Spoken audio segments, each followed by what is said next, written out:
राष्ट्रवादी काँग्रेस शरदचंद्र पवार पक्षाचे नेते प्राध्यापक जीवन जाधव, महिला सरचिटणीस डॉक्टर रश्मी जीवन जाधव तसेच लॉर्ड बुद्धा इंटरनॅशनल युनिव्हर्सिटी निर्माण कृती समितीचे प्रमुख संयोजक डॉक्टर प्राध्यापक गौतम बेंगाळे यांनी आपल्या समर्थकांसह रिपब्लिकन पक्षाचे अध्यक्ष केंद्रीय सामाजिक न्याय राज्यमंत्री रामदास आठवले यांच्या उपस्थितीत रिपब्लिकन पक्ष ऑफ इंडिया या पक्षात प्रवेश केला।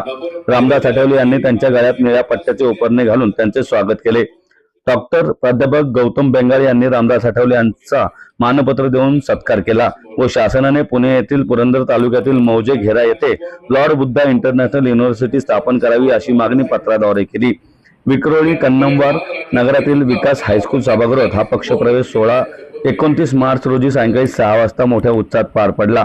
या प्रसंगी केंद्रीय सामाजिक न्याय राज्यमंत्री रामदास आठवले यांनी प्राध्यापक जीवन जाधव हे विचारवंत प्रांतर असून त्यांनी आम्हाला सोडले असले तरी आम्ही त्यांना सोडले नाही असे सांगितले।